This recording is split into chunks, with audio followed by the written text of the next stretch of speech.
भगवती सूत्र में कहा गया है, उच्चा गोय कम्मा शरीर पयोग बंधे णम भन्ते कस्य कम्मस्य उदएणम। गोयमा जाति अमदेणम कुल अमदेणम बल अमदेणम रूप अमदेणम तव अमदेणम सुय अमदेणम लाभ अमदेणम ईश्वरीय अमदेणम उच्च गोय कम्मा शरीर पयोग नामाये कम्मस्य उदएणम उच्चा गोय कम्मा शरीर पयोग बंधे। नीया गोय कम्मा शरीर पयोग बंधे णम भन्ते कस्य कम्मस्य उदएणम। गोयमा जाति मदेणम कुल मदेणम बल मदेणम रूप मदेणम तव मदेणम सुय मदेणम लाभ मदेणम ईश्वरीय मदेणम नीया गोय कम्मा शरीर पयोग नामाये कम्मस्य उदएणम नीया गोय कम्मा शरीर पयोग बंधे। 8 कर्मों में 7वां कर्म गोत्र कर्म है। गोत्र कर्म भी पुण्य और पाप दोनों रूपों में होता है। वेदनीय, आयुष्य, नाम और गोत्र ये चारों कर्म पुण्यात्मक भी होते हैं, पापात्मक भी होते हैं। शेष 4 कर्म एकांत पापात्मक ही होते हैं। तो प्रश्न किया गया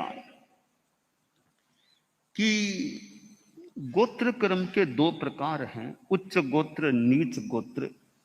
तो उच्च गोत्र कर्म शरीर प्रयोग बंध किस कर्म के उदय से होता है? उत्तर दिया गया कि उच्च गोत्र कर्म शरीर प्रयोग बंध के ये 2 हेतु हैं। जाति का मद न करना, कुल का मद न करना, बल का मद न करना, रूप का मद न करना, तप का मद न करना, श्रुत का मद न करना, लाभ का मद न करना, ऐश्वर्य का मद न करना। और उच्च गोत्र कर्म शरीर प्रयोग नाम कर्म का उदय, कि यह गोत्र कर्म जो पुण्य के रूप में होता है वह उच्च गोत्र कहलाता है, और जो पाप के रूप में होता है, अशुभ होता है, वह नीच गोत्र कहलाता है। अब प्रश्न है, इनका बंधन किन कारणों से होता है? इसको सार संक्षेप में कहा जाए तो यूं कहना ठीक प्रतीत हो रहा है कि निरहंकार भाव उच्च गोत्र कर्म बंध का कारण है, और मद भाव, अहंकार भाव नीच गोत्र कर्म बंध का कारण है। अब अहंकार, घमंड अनेक प्रसंगों में हो सकता है, जैसे जाति, कुल। कोई आदमी जाति का भी घमंड कर ले, मैं इतनी ऊंची जाति का हूं, मातृपक्ष पितृपक्ष, ये जाति कुल, जन्म जहां हो गया वो हो गया, पर मेरा अमुक जाति में हुआ, इसको लेकर घमंड होता है, वो एक त्याज्य है। बाकी जाति पर भी विचार किया जा सकता है, भाई किस जाति का व्यक्ति है, कौन सा परिवेश है, और यों जाति का कितना क्या प्रभाव है, यह एक अलग विवेचन का विषय हो सकता है कि कौन सी वंश परंपरा का आदमी है।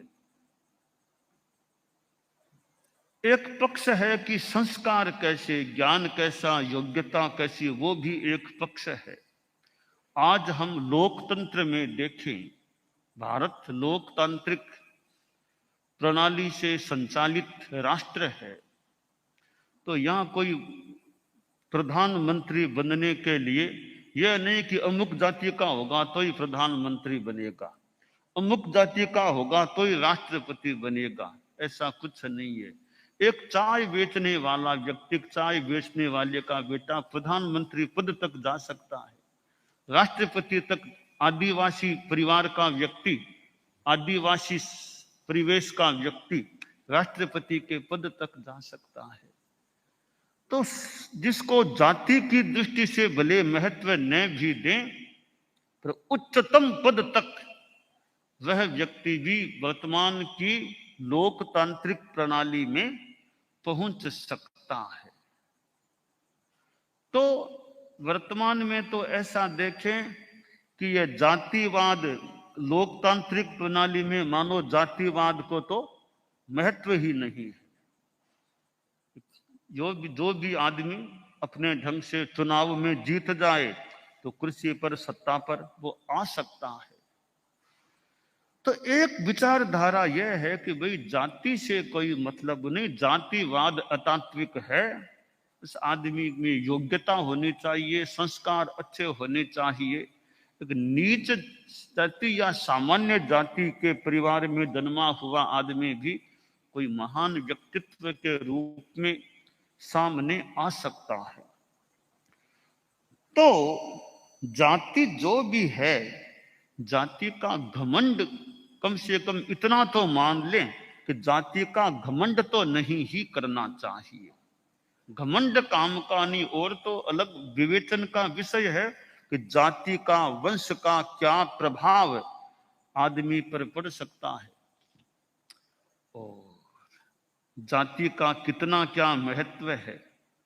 यह एक अलग चिंतन, मंथन, तर्क का विषय बन सकता है, एक अलग चीज है।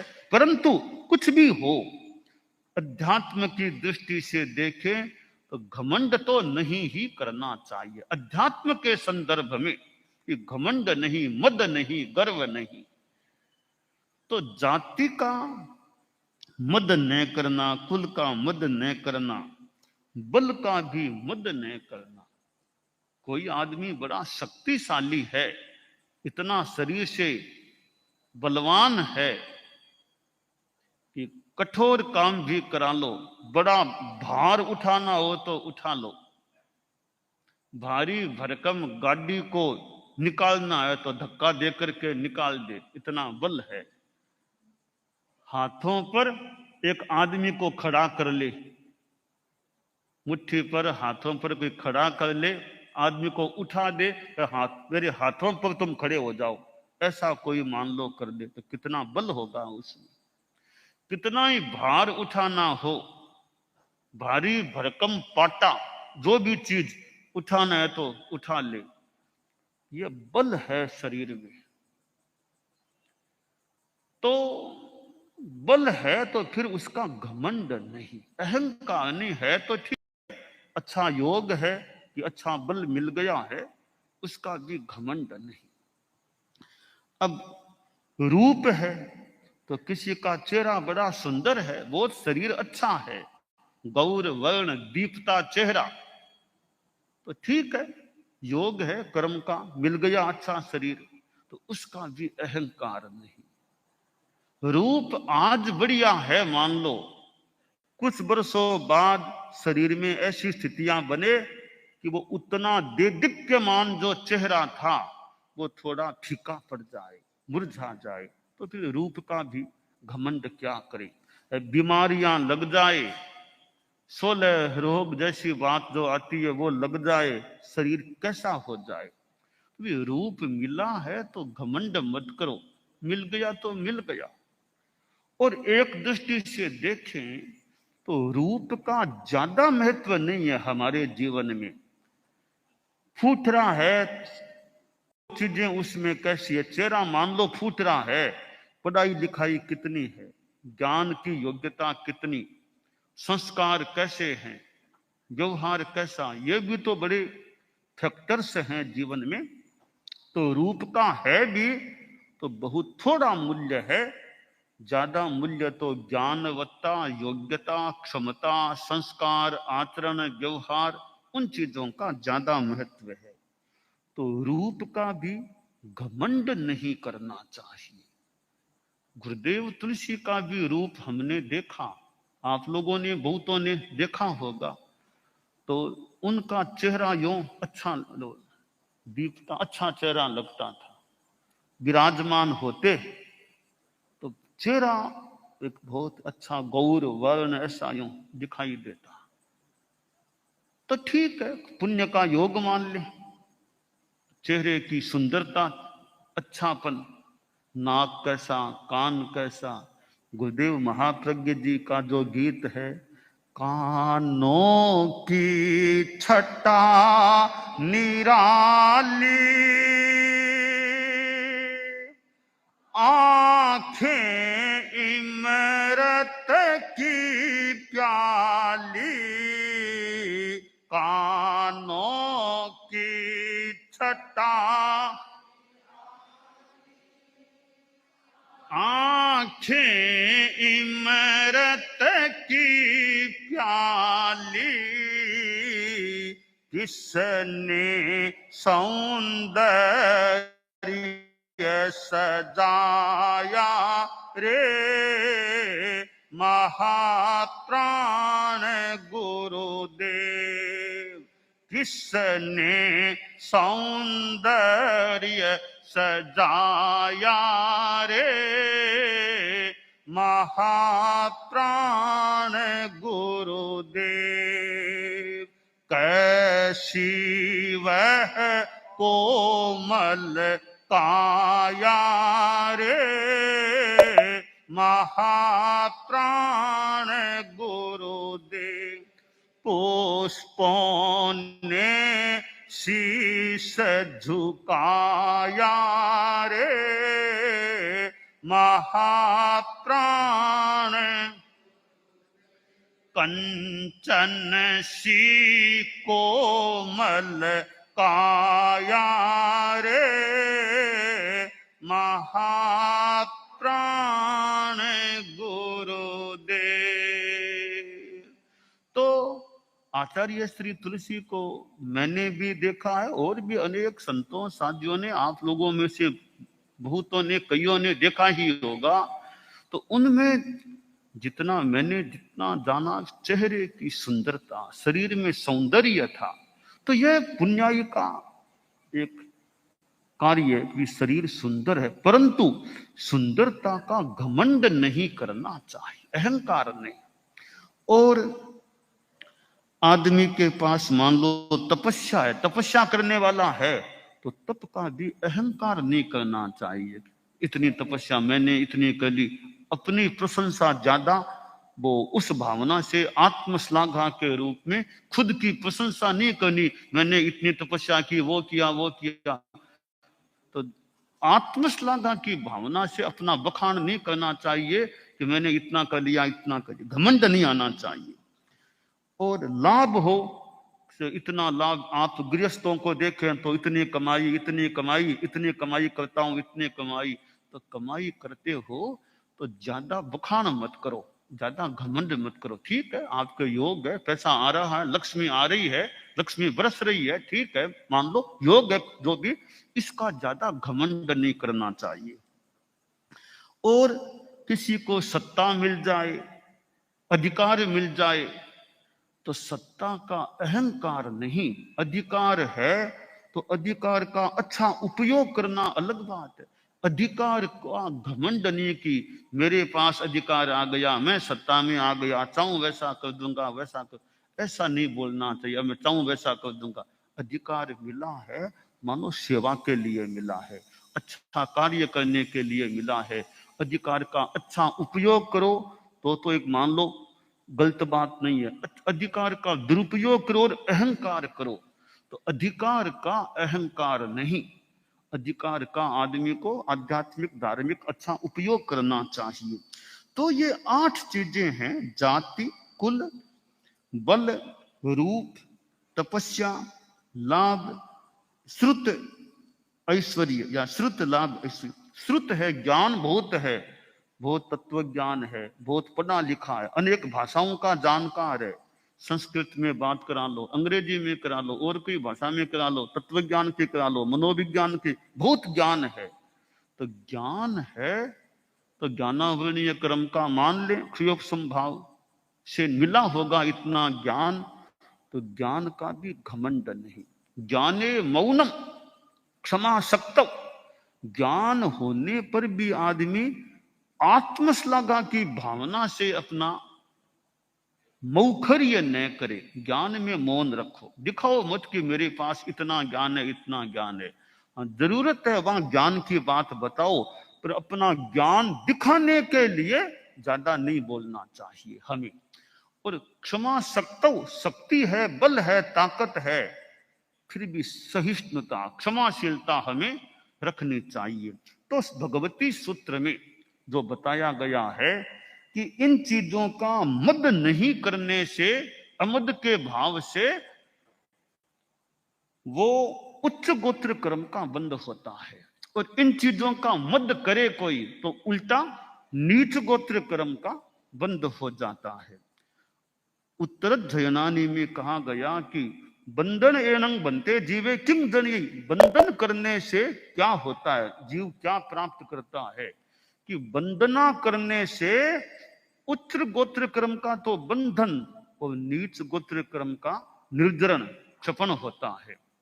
तो बंधन एक प्रकार से विनम्रता का प्रयोग है, अहंकार विरुद्ध व्यवहार है। तो विनय से बंधन, नीच गोत्र क्रम की निर्जरा, उच्च गोत्र क्रम का बंध।